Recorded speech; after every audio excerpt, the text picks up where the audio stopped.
Reuben, I don't know where to start. That was something. It was something. I'm not sure what it was, but it was embarrassing. It was a low point. I mean, it felt like 2023. You just can't lose that game. And I don't know where to start either. 21-0 after 3 drives, and you don't score again. Don't really come close to scoring. They had a long field goal attempt, but and this is why. Look, I know it's not all Kevin Patullo. I get that, but he's not giving this offense a chance to play winning football. When you go 8 straight drives after taking a 21-point lead, and I mean, one more touchdown, they win the game. So it was. I'm really curious to see where they go from here. Look, I think Dallas is better than their record. They improved on defense. Their offense has always been dangerous. I think maybe if Dallas won 24-21 and it was like a back and forth game and they won on a long field goal or something, maybe you don't feel as bad as if you're up 21 and you blow that lead. Biggest lead they've ever blown against the Cowboys. Tied for the second biggest blown lead in Eagles history. I mean, Nick's always had a magic touch kind of navigating this team through adversity, and he's got his work cut out for him here. He does. I guess we should start with the score. The Eagles lose this one 24-21. Like you mentioned, they were up 21-0. It felt like, they're going to cruise to an easy win over a team they're better than. They're going to improve to 9-2. It just doesn't go that way. The offense completely falls apart. They can't get anything going in the second half. And then their secondary gets decimated by injuries. The Cowboys start to capitalize. And it felt like even when they were still winning this game, it felt like they were going to lose. And sure enough, the bottom falls out. They lose this game. And now they're facing a short week at home on Black Friday against the Bears. And, all of a sudden, a lot of the issues that we knew this team had kind of reared their head in this game. It's a brutal loss. Just no way around it. Yeah. I don't even know what to say because, I mean, I never thought it was over. I think the Cowboys, even down 21-0, they were engaged in the game. They looked confident on their sideline. I think once the Eagles started punting, it kind of gave them life. They're like, well, they might not score again, so we just got to run our offense. Like you said, the Eagles got banged up on defense. And, I mean, they have Dak and they have Pickens and they have CD and they have a pretty good running game. And they just kind of kept playing their game. The Eagles stopped playing their game. The Cowboys kept playing their game. And I think it was really tough on the Eagles defense. Look, they did give up a ton of yards. They made a lot of big plays. But the offense just kept putting them in these impossible positions. As a defense, you got to get some help. We talk about complementary football all the time. And the defense had no margin for error. And they're going out there with, decimated secondary. I mean, I saw Michael Carter out there. Obviously, Sidney played a lot. I just think it was too much to ask the defense to keep getting stops. A couple takeaways, couple fourth downs. You're not going to keep doing that against that offense. Yeah, and look, I think we can admit the defense could have played better. They could have gotten more stops. But when I think about this game, and I'm curious to see if my opinion will change when I rewatch it. I don't think it will. It comes down to the offense. They score one more time, they win this football game. They were up 21-0, Rube, and they just completely evaporated after that. And I guess there was some fool's gold a little bit early because on that second drive, it really was a 3-and-out. And they got gifted a new set of downs for the roughing the kicker. So maybe a little bit of a fool's gold situation early in the game, but you still got those points. You're thinking, that's going to do a lot for their confidence. They got AJ Brown going, 5 catches in the first quarter, didn't get another one until the fourth. So it's a shame because it really felt like they were starting to turn a corner offensively after 2 anemic performances coming back from the bye week. It finally felt like they were doing it. And then it just got so ugly so quick. Yeah, and we were saying that, going into the bye, they finally turned the corner. So, every time we think they've turned a corner, they throw up a dud. But look, this is on top of scoring, 10 points against the Packers and 16 against the Lions, and now having, 41 and a half scoreless minutes against the 29th ranked defense, and they're better than that because they got some new guys, but they had so many opportunities and so many drives. I mean, I think the absence of a running game just makes this game so much harder because like the 3rd and 2 where Jalen got sacked for like 50 yards. Last year they run the ball there, they get the first down, they run out the clock, they kick the field goal and they win it. They're throwing it on 3rd and 2 at the 2-minute warning, and Jalen just runs around and gets sacked. And when you're trying to protect a lead, your best friend is running clock, running the ball, getting first downs, moving the chains, keeping your defense off the field, wearing their defense down. All those things have been, and not just with Saquon last year, but that's how this team won with Miles and with DeAndre Swift. I mean, that's been their calling card. They can't run the ball. Yeah, you're right. It's just a complete absence of it. And I don't even fault them for in this game really going away from it because it's not there, but it's a problem that it's not there. And when they try it, it's not there. I mean, Saquon had 10 for 22 in this game. He just has nothing, no room. He's putting it on himself. And then the offensive line, just as quick as Saquon puts it on himself, they go, no. It's not him. Whatever it is, they got to figure it out because if they're a one-dimensional team, like we'll get to Dave's Positivity Corner, the return of that later in this podcast. And as encouraging as it is to see some of the things they're able to do through the air, I mean, this team is built to run the football and they can't do it. And you get up 21-0. Like you're right. It's not even just last year. It's even that 1 year, it was more than that. It was like every year under Nick, they're able to run the football to close out games. And they just had no chance to do that in this one. Yeah.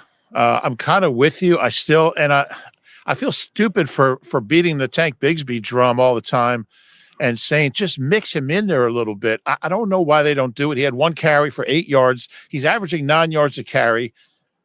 I mean, he's got 3 fewer 10-yard runs this year than Saquon and like 10% of the carries. I don't know if they're afraid of hurting Saquon's feelings. I mean, you're not benching him. You're not replacing him. Just like give the kid a few carries here and there. He had 4 last week for 34 yards or something. I don't know. I'm not saying he's the answer to all their problems. I just think it can't hurt to get him going a little bit and take some of that load off Saquon. I mean, there hasn't been one play where Tank Bigsby has had a loss or no gain or a gain of 1 yard. I mean, he's moving the sticks, moving the chains every time he gets the ball. He's moving the pile. He's getting positive yards. You guys averaging 9 yards a carry on like 20 carries. If Saquon, if it's not working, just try something else. And I'm not saying give him 20 carries, but with 6 carries, like really hurt that much? I don't get it.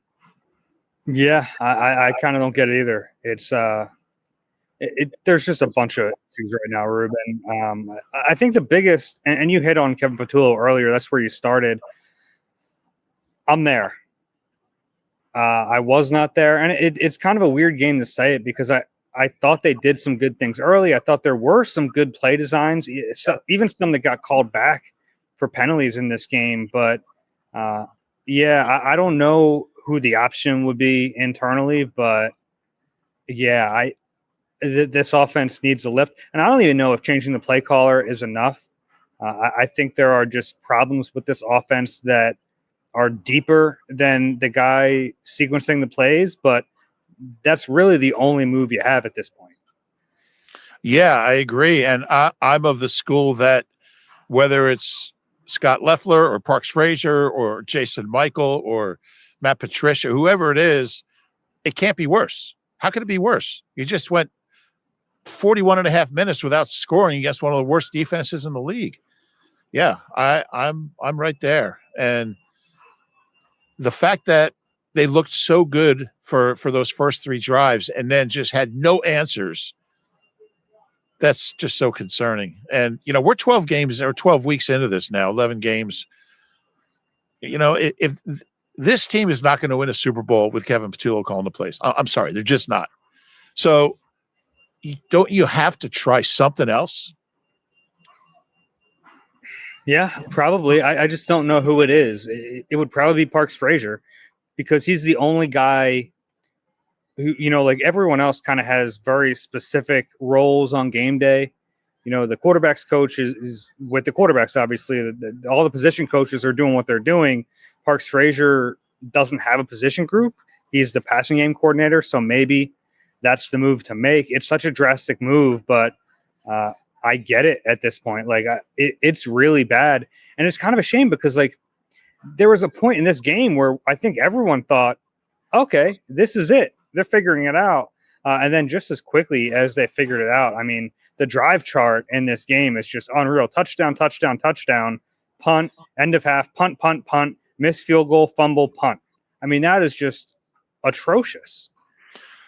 Yeah, I mean, I was writing when it was 21-0. I'm writing this glowing observation for my 10 observations about just how good the offense looked, and they had the Cowboys on their heels. They had them off balance. They were unpredictable. Things were varied. They got AJ and Devontae involved. Jalen was making big plays down the field. I mean, it was everything you could want from this offense for 3 drives. And then they haven't scored since. Yeah. I think that's almost worse than, like, if you're scoreless and you score 7 or 3 touchdowns on your last 3 drives, because this is just purely getting outcoached by the other team. This is like, all right, we know what you're doing. We know how to stop it. We're going to stop it. And they did. Yeah, I mean, they were absolutely outcoached in this game. There's no one can say otherwise, right? Like, it was brutally outcoached. A few of the players mentioned in the locker room that the Cowboys really adjusted, and the Eagles have not adjusted all year. We've seen that. We've seen them get an early score and then not figure it out. Some of the offensive linemen talked about the 5-man fronts the Cowboys were running and how that threw them off. Like, why were you not, like, even if you're not anticipating it, you have to be able to change up things quicker than this team changes up. And that the only place you can point is squarely at coaching. Yeah, I wonder if teams are just going to, I mean, we know a lot of teams have run unscouted looks at the Eagles. Maybe they just feel like, if we do something that they aren't expecting, they won't know what to do about it. Yeah, I think that's a fair point. And it's like, it feels like at times the Eagles use it as an excuse. Yeah. Like, and I think they would tell you we're not excusing it, but you kind of are when you keep bringing up that you're getting these unscouted looks, because you're excusing your inability to change things, your inability to adjust. And yeah, if I'm an opposing team, not only do there's an obvious benefit to the unscouted looks, but if I see a team and you're scouting them and you see that they can't adjust, yeah, you'd be dumb not to throw things at them that they're not expecting. Yeah. Yeah. Oh, they never play zone. They're playing zone. They never play man. They're playing man. They never blitz on 3rd and short. They're blitzing. And it's been the case all year. And look, they're 8-3. It's not like the season's lost. Chicago's tough. I think they're going to beat Chicago. They still got 2 Washington games in their back pocket and a Raiders team that's just brutal. So, I still think I'm going to say 12-win team. I'm going to stick with that. There's so much talent on this team. And those first 3 drives kind of reminded everybody how much talent they have on offense. But I really believe, I don't think Nick's going to make a change. What do you think? Do you think he's going to make a change? No. How do you watch that game and not make a change? You know what? I'm going to say he will. I'm going to say tomorrow he's going to tell. Well, he probably won't tell us. We'll see somebody else holding the play card on Friday. I think he's going to make a change. I don't think he has a choice. Look, you made the point the other day. He's done it twice. Once it worked great. Once it was disaster. And I'll tell you what.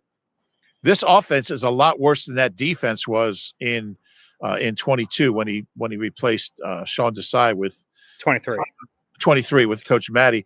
And I'll tell you what, it's also the offense is worse now than it was when Nick replaced himself with Shane Steichen in 21. So every 2 years he replaces a play caller coordinator. So yeah. I'm going to say he's going to do it. The difference is, and as much as we kind of make fun of Matty P, like he was a defensive coordinator before, and Shane Steichen was clearly ready for that next step. I just don't know if they have that guy in house. And I think that would give him pause. And I go back to, how could it be worse? I mean, they could score 17.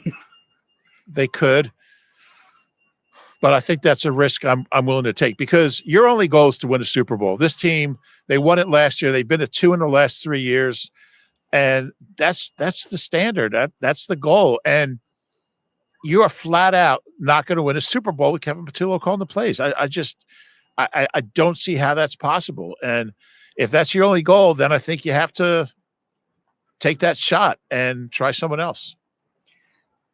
Rube, the offense was obviously bad, but kind of a team-wide issue. I thought offensively they stuck out the most, but the penalties in this game, 14 for 96. And what's worse than just the number and the yardage was how many big plays it took away offensively. I mean, it was you're not going to win games like this. And in a way, you almost like hate when these things pop up, because it's an easy thing to say, hey, we had too many penalties, that's why we lost this game. I think there were a lot of other issues that are more structural than that. But like some of these unforced errors are becoming structural. When you have this stuff week in and week out, I mean, Jordan Mailata, I give him credit for talking to us after the game, and he talked about, some of the penalties are just like focus. It's like, how is this an issue in week 12?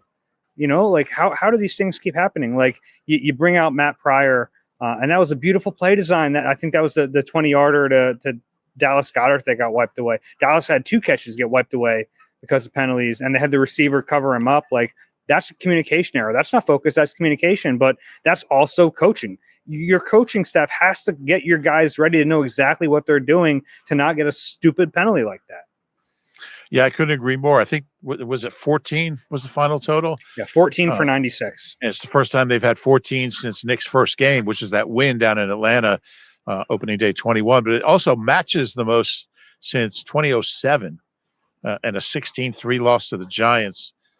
That was 18 years ago. Yeah, it's bad. And I think that's just kind of representative of just a general sloppiness on this team. And I don't know the breakdown, how many were defensive. I know the big one on Cooper was kind of ridiculous. I mean, that wasn't a DPI. I mean, he punched him in the jaw and they called it on.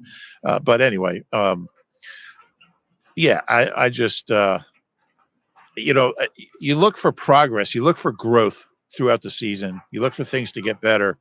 We've seen it on defense. And I don't think the defense was a disaster today. Certainly, there was a lot to like about the way they played defense. I think they were just they kept having to go to the well too many times against a really good offense. But on offense, what are they better at now than week 1?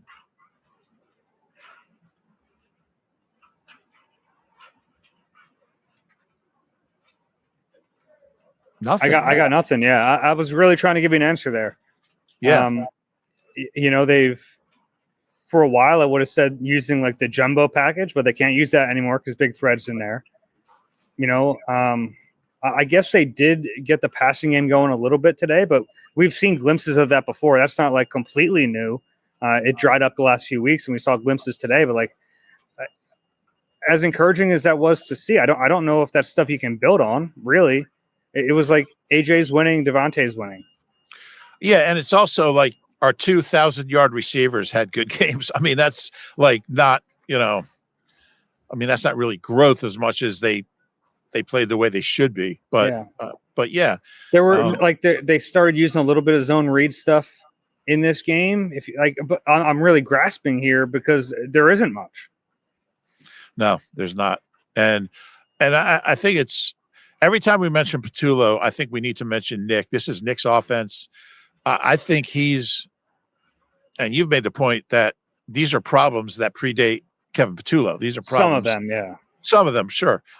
Things we've seen for 5 years now, 4.5 years. But I think Nick definitely deserves a real good chunk of the blame. It's his offense, it's his scheme. They're his plays to a great extent. Kevin Patullo is just the one calling them. Now, I do think there are good plays there, and you can use plays to set up other plays, something we just don't see. But I think Nick definitely deserves a chunk of the blame for what we're seeing from this offense. I agree. I think the structure of this offense, it gives you such a narrow margin to be a good offense, right? It gives you such a narrow margin. And when your play caller isn't up to snuff and he's not able to sequence those plays in a way that's beneficial, you see what happens. And yeah, at least in this game, like early on, it felt like they had some cohesive idea of what they wanted to do. Whereas last week, I think I said it was kind of like they were just throwing stuff at the wall to see what stuck. At least early in this game, like it felt like there was a cohesive idea. And then they just, I almost said something I can't say. They did something to themselves in the second half that was not good. I think it's a podcast. We can say whatever we want. I don't think so. I don't think our bosses will. They pooped themselves. Rube, how about that? Okay. Oh, I'll take that. Mm-hmm. That's good. That's a good way to do it. Yeah, it was a frustrating game to watch. But you know what? I mean, I felt like an idiot picking the Cowboys to win this game because, the Eagles are rolling. They'd won 4 straight. The Cowboys, their record was not a great one. But Kevin Patullo is the reason I picked the Cowboys. It's that simple. Because it came down to, can they score enough points to offset what I know the Cowboys are going to score, even with a good defensive effort? I think I said this on Thursday.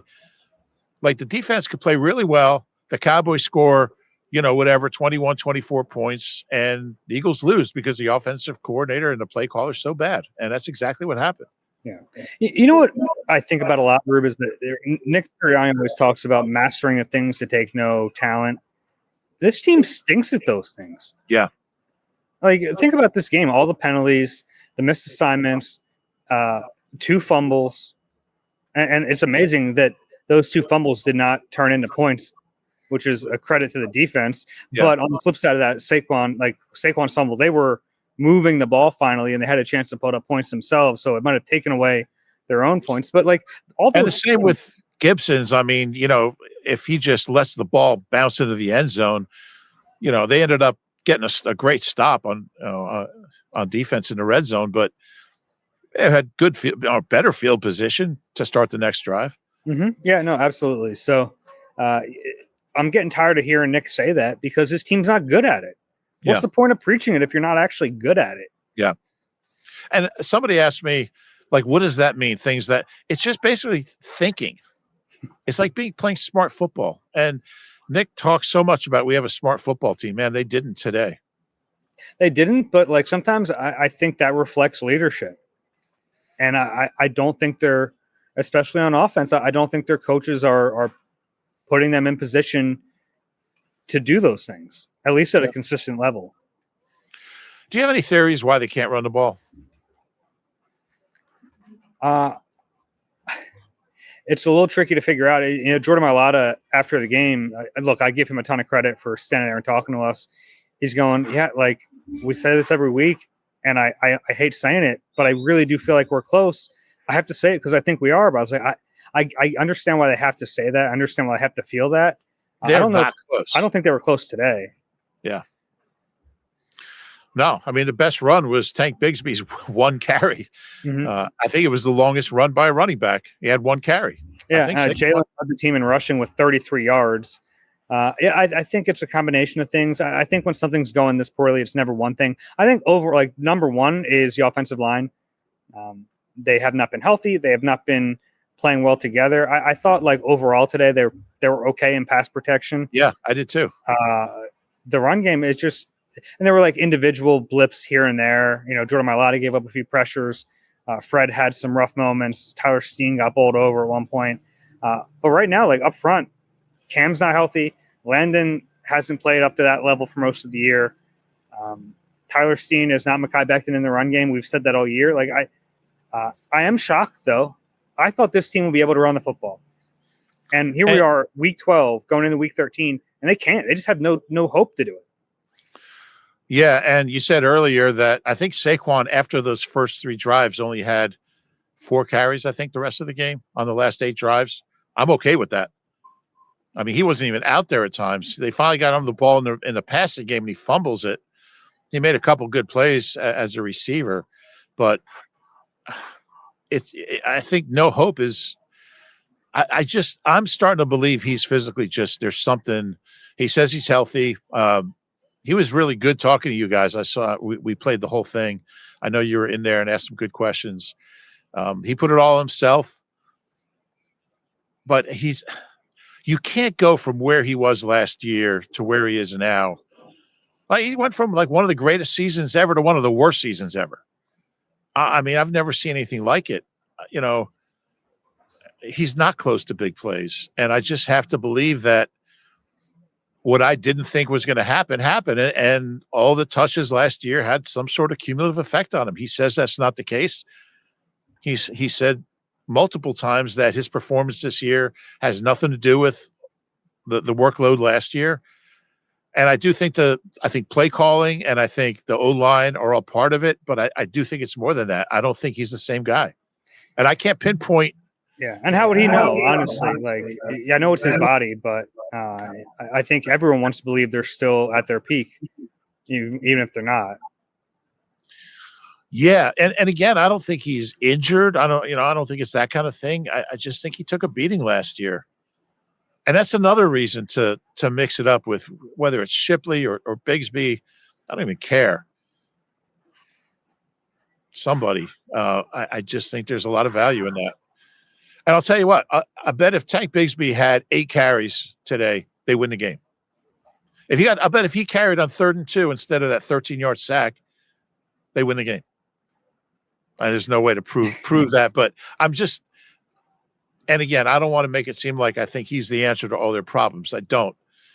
But just, you got to try something. When something's not working, this is 11 games. He had one good game, the Giants game, second Giants game. I mean, has it been over like 4.5 yards in any other game? Over 4 yards. I think he had one game at 4 yards. Yeah, and I know that the defenses are loading the box and they're playing 5-man fronts and all that, but they did that last year too. Like, it's not, I don't think it's easy to explain it that way, because it's not like teams weren't trying to stop the run last year in the middle of a 2,000-yard season. Like, they're probably trying to stop it more then than they are now, honestly, right? Yeah. So he's had 1, 2, 3, 4, 5 games under 3 yards a carry. He's had 2 more under 3.5. They had the Giants game where he was 14 for 150. The first Giants game was 12 for 58. Chiefs, he was 22 for 88. You would take that. I mean, that would be a great performance these days. Yeah. Yeah, it's bad. This is why, and look, it's not like, I mean, Howie didn't need to re-sign him. I didn't have a problem with it to the new contract, but this is why running backs don't get long-term contracts. I mean, what if this is it? Like, I don't know. Do you bring him back next year and you hope that it's better? Do you get another back? I don't know. I mean, we're getting ahead of ourselves, but I do know that for this team to achieve what it needs to achieve, you're not going to do that averaging 2.5 yards per run. I still think the offensive line is a much bigger concern than he is. Even if he's an average running back, like, that offensive line has turned average running backs into Pro Bowlers before, and it is not that line anymore. No, it's true. Yeah. Anything else on offense that we need to talk about, or should we take a break, take a breath, and talk defense and special teams when we come back? Can't wait. You deserve a car that thrills you, a car that puts goosebumps on your goosebumps. At Nissan, we've got everything from turbocharged SUVs to 100% electric vehicles that'll make your heart beat faster. Experience the thrill for yourself and shop your local Nissan store and nissanusa.com today. We're back on the Eagle Eye Podcast, brought to you by Nissan, Reuben Frank, and Dave Zangaro. Rube, let's talk defense. The numbers are ugly, I'm sure. Let's take a look at them. They gave up 473 yards, 7 yards per play, 125 on the ground, 348 through the air. It wasn't a good performance. It wasn't a great performance. I don't know how you feel about this. I have a hard time just really faulting them too much. I think they could have absolutely played better, but I thought they did enough to win this game. Yeah, I totally agree. They had 2 fourth down stops, 2 more. I think they've gotten stops on 9 straight fourth downs. They had 2 takeaways. One was the guy just fell down and dropped the ball, but they recovered. They had a great goal line stand. That's tough duty down on the, what do they have? A second and goal on the 1. And second and goal on the 2 and a fourth and goal on the 1, I think. Didn't get the sacks I thought they would. Nakobe had one for the 3rd straight game. He is playing at such a high level. Missed a tackle, but yeah, I don't know how much better the defense could have played in that building against that quarterback with those weapons, and having to defend 12 drives and having to keep going back out there. Now, time of possession wasn't askew. It was pretty even, I think. I didn't see the final number, but it was pretty close. But I just think, you just have to keep going out there because your offense can't do anything. You just get to the sideline, you're running back on the field. That's tough to do. And they finally buckled at the end of the game. You could kind of see it coming. You hold that offense and that quarterback and those receivers to 24 points, and they missed a field goal. Aubrey missed a field goal that he usually makes, but you should win that game. I mean, you should win that game, 24 points. And it's exactly what I thought was going to happen. The defense would play well. I mean, the Cowboys are capable of scoring 38, 41 on anybody. You hold them at 24. With a missed field goal in there. Yeah. And yeah. I can't blame them. They could have played better. They gave up a ton of yards. I still think there's a lot to like about this defense, and they played about how I expect them to play. You're not going to hold this team to 13 points. 24 is not a bad number. I totally agree. They gave up that touchdown in the end of the first half, and I thought they did get a little too lax on that one. I thought they a little too much prevent there. I'll have to go back and watch it, but I felt like they loosened up a little bit too much there. In the second half, they made some stops. They did give up a long touchdown drive. What was it? It was that one was the 87 yards before the half. That was a rough one. And then the 2 touchdowns on those back-to-back drives, there were some big plays in there they gave up. But, man, they got decimated in the secondary in this game. We should talk about that. Adoree Jackson, kind of weird. He left to get evaluated for a concussion. They never actually ruled him out.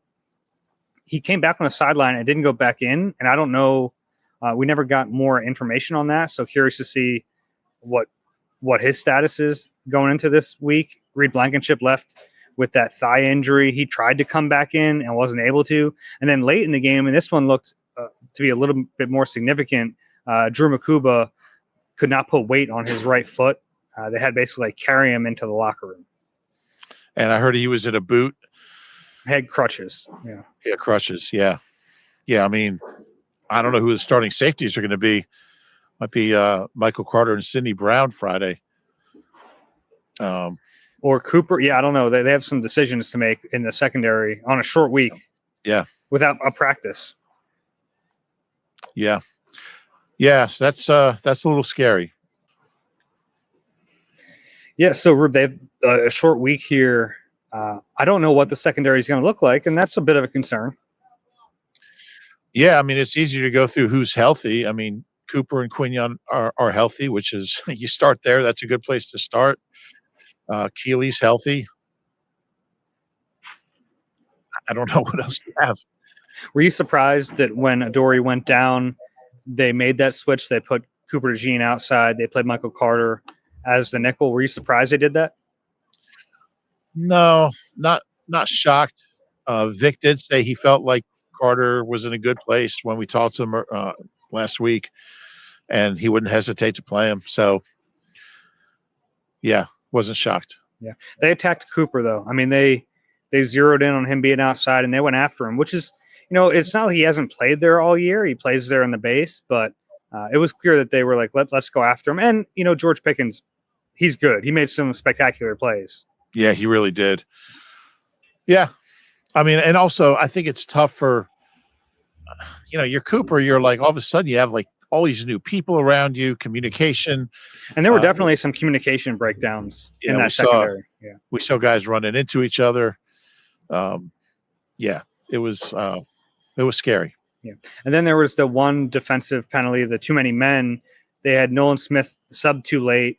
Brandon Graham's running off the field, and he can't make it in time. I mean, that's the coaching error. You have to get your guys the substitutions in time. That's not on BG. That's a coaching thing the whole way. Yeah, no question about it. Man, I don't know what else to say about the defense. It's such a weird game when a defense gives up that many yards, and I'm like, I don't know. I thought they did some good things. You're right about the pressure. I didn't think they pressured as well as I expected, and give Dak some credit. There were a few times, especially on that catch and run, the Turpin. It looked like the Eagles had Dak bottled up. He escapes. He moves forward. He gets them in kind of a weird situation, and then he throws the ball to Turpin, who was like a 48-yard catch and run. Yeah. So I thought Dak played well. He's still really good, and I think we're kind of in agreement that after last year, even before he got hurt, he looked like he was a shot fighter, and he's come back rejuvenated. He has his team's number to a great extent. Jalen still hasn't beaten him in Texas. He's now won 19 straight home games in the division. Oh, this is the second fewest points they've scored during that stretch, which is crazy. A couple touchdown passes. He's still really good in the regular season. What's your guess for Friday? What's the secondary look like? Wow. I mean, it's hard to say without knowing. I mean, I think it's safe to assume Drew Makuba won't be playing. Reed was really hobbling. I mean, it looked like he was fighting to get back in, so I think he has a chance to play on Friday. This is all speculation. I have no knowledge about that. He was really trying to fight to get back in, so I think it's a chance that he would be out there. I mean, if they could get him back for that game, it goes a long way. Yeah, if they can't, I mean, I guess it's going to be Carter and Sidney at safety, and Quignon and Cooper at outside corner. I mean, they don't have enough. I mean, do you have to play Jacorian Bennett outside in nickel and put Carter in the slot? I don't know. Yeah, they're going to have to figure out a lot of different combinations and get them all ready. I mean, these are guys who just haven't played. Do you call Jair Alexander up and say, hey, you in shape? I forgot about him, honestly. Yeah, I can't believe I remembered his name. He's probably their healthiest D-back right now. He probably is, yeah. He doesn't have a lot of wear and tear on him. That's for sure. I guess we have to talk about special teams, huh? Yeah, I mean, do you want to go good or bad on special teams? Well, I mean, Braden Mann I thought was incredible. Really was. He was their best player for that second half. He was, and he single-handedly kind of kept Dallas's offense at bay with those. He had three straight, what to the 7, the 4, and the 11, something like that. He had a 76-yarder that was called back. He still had a net of like 49 or something like that, 49-8. Man, he's so good. He was probably their MVP today. Not good, by the way, if the punter's your MVP. It's probably not good. That's a fair point. But that was offset by, other things, which. Yeah, I mean, Jake Elliott misses a field goal with no conditions. Aubrey missed one too, granted, but 56 is long, but it's not that long anymore. Yeah, and it's a kick that you expect him to make indoors. Yeah. And in a tight game, they needed that one, and he didn't make it. And then, the Gibson play was twofold. I mean, first is a decision to field it on the 1. That's bad enough. And then to fumble, I feel bad for him because he's running around holding the ball like this, dancing around on the 3-yard line. What are you doing? Yeah. And in traffic. Yeah. He got cut from the Jets for this reason, right? I mean, he had a big fumble in that opener, and they cut him. Forced by Kenny Gainwell. It was. That was a bad play, and he was awful. hurt. He had his arm in a sling, so I'd imagine it's Jahan Dotson back there returning punts in the next game. But I don't know. Like I think Gibson's, for the most part, has been pretty good. That was just such a bad mistake that the defense somehow didn't let them in the end zone. Didn't let him in the end zone. Great work by them. I've talked to Michael Clay about like at what point do you have to, let it bounce, and you take your chances that it won't bounce and at the one. But when you're at the one, I mean, it's physically impossible for that ball to stay, in the open field and not go into the end zone. I mean, well, I guess theoretically, just in fairness, it could have some backspin, but you take that chance letting it go in the end zone. Yeah, it wasn't. Yeah. Yeah, you take that chance. Some coaches say if you're inside the 5, you never field it. Others say a little farther out. But what are you thinking? And this is a guy who has been cut by 2 teams. Like, I mean, you're writing your own like football, like end of your career here doing this stuff. That could have so easily cost him the game. It didn't help, but great goal line stand there. But yeah, you just wonder what guys are thinking sometimes. And it goes back into not being a smart team. Yeah, no argument from you there. They are not a smart football team. They played like it today. But as we do when the Eagles lose a game, which in fairness does not happen very often, Dave's positivity corner, we'll just bat this back and forth. Give me a positive from this game. Well, it was good. I don't know if this counts as 2 positives, but it was just good to see both AJ and Devontae involved. Really, it was like the first quarter and the fourth quarter. There wasn't a lot going on in the middle quarters, early in the second quarter, the third touchdown. But it was just good to know that they can both be involved. What AJ had 8 for 110. Devontae had 6 for 89. They're both so good, and it just kind of impresses upon you how stupid it is that they can't get him going like this very often. Positivity corner. Okay. It's great to see them both, both make plays. That Devontae Smith catch down the field, holy cow. Yeah. That was unreal. It was unreal, and he does that like almost routinely. It was amazing just that he was able to find the ball first and then to adjust on it, make that catch while going like planking flat on his back and then tumble over. Unbelievable. Yeah. He's something else. What do you got? I shouldn't have taken 2. I know. Yeah, I know. There are not many. I'll go into Kobe Dean. Gosh, he's just playing at such a high level right now. I don't have the snap counts in front of me. I'll look those up this week, but you almost can't play Jahad Campbell because the Kobe Dean's so freaking good right now. And his ability to blitz. And if you're a running back and you have to pass protect against Nakobe Dean, you better say your prayers. He's running through your chest. Yeah, he just plowed through it. Was it 33? Yeah, Williams. He just like annihilated him. He's got a sack in 3 straight games, and he's just playing so well. Maybe could he play safety? I thought you were going to say running back. I'll try that too. Yeah, I don't have a whole lot of other positivity corner items, Dave. We mentioned Braden Mann. Yeah, I think I'm done. Yeah, I'm not going to sit here and search for many positives after they just blew that game. Yeah, if you have to search for them, it's not good. Yeah, I'll give some credit to the Eagles fans that traveled well. Always cool to hear a player-specific chant in the opposing stadium. There was a big Coop chant, which I thought was cool. So good on the fans for traveling. Sorry you had to fly to Dallas to see your team choke like that. I don't think it was a choke. I think they're just,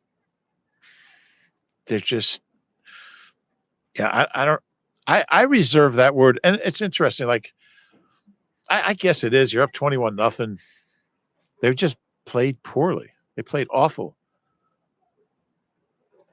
I mean, it's not like somebody dropped a touchdown in the end zone, or it's not like somebody. I don't know. I think of a choke as more like just really screwing up when you have chances to win. They just didn't have those. Maybe I'm nitpicking here. I don't know. I think they had plenty of chances to win this game. Plenty of possessions in the second half that didn't go anywhere. Well, if they don't go anywhere, they're not. I don't see them as chances. I know what you're saying. I just they had the ball in plus territory and Saquon fumbled it. They did, but I guess it's just a definition of terms. We don't have to play semantics at the. I think if you call it a choke, you almost take them off the hook for playing so poorly. I think they just played. I can't say the word, but it's the same word that you didn't say. They just played that way for 3/4 of the game. For 42 minutes of the game, they just played awful on offense, and that's why they lost. I just don't see it as a choke. Also, I think the defense played pretty well. The yardage numbers notwithstanding. I know people are going to – I know what's going to happen. We're going to get the emails, and people are going to say, you're letting the defense off the hook. And I understand it. They did not play as well as they could have played. But given the situation, given the injuries, given how poorly the offense played, I just that is number one on my mind is if they don't fix this offense, they're going nowhere in a hurry. If the defense played as poorly as the offense, the Cowboys would have scored 45 points. So I don't think either of us is saying the defense played great. I think they played good enough to win the game. I thought they did some good. Look, when you get 2 takeaways and 2 fourth down stops, including one at the 1 yard line, that's pretty good stuff. Yeah. All right. We're not going to read emails today. I'm sure you guys have already loaded up that inbox, eagle-eyed NBCUni.com. If you enjoy the Eagle Eye podcast, please rate and subscribe wherever you get your pods. And a reminder, you're rating us and not the Philadelphia Eagles when you do that. If you're watching on YouTube, please click the like button and subscribe there as well. I have one other moment of levity, Rube. It was a moment in the AJ. I don't know if you guys were running it. AJ Brown's post-game media scrum, and I give credit to AJ for speaking to us because he initially said no, and then he thought about it and said, "All right, yeah, I will speak." One of the reporters there had to cough, and he tried to stifle the cough, and AJ thought he was laughing at him, and AJ's like, "Are you laughing at me right now?" And the guy's like, "No, I had to cough." It was just a funny little moment. Yeah, we couldn't hear both sides of the exchange. Hmm. Yeah, it seemed a little weird. Anything else in the locker room that you want to mention before we finish up? It was pin drop quiet as you'd expect, but it wasn't in terms of I think back to that Denver loss where it was holy cow, the sky is falling. It wasn't like that. It was more a loss of we hurt ourselves in this game. Upset, don't get me wrong. That was an upset locker room, but it wasn't end of the world upset, which I think is good. I think there's a balance to find there. And I think it's especially important to note because the last time they lost and going into a short week, it was that Denver loss. And I think they just took that loss so poorly that they won't admit this. I think it carried over to that next game. And I don't know what's going to happen on Friday, but I don't think this loss will carry over other than the injuries. Yeah, which is significant. Any final words before we wrap this up? No. All right. For Reuben Frank, I'm Dave Zangaro. The Eagles lose this one. We'll be back with you a short week. Like we mentioned, we'll have a podcast at some point on Tuesday. Don't look for that too early. We have to see what the schedule looks like. And then Thursday, no podcast, right? Thanksgiving. We're not doing a podcast on Thanksgiving. So no podcast on Thanksgiving. We're going to do 2. No, thank you. One before dinner, one after dinner. We will not. And then the game on Friday. So going into a short week here, Eagles have to try to get over this one in a hurry. For Reuben Frank, I'm Dave Zangaro. This has been Eagle Eye, presented by Nissan. We'll talk to you soon.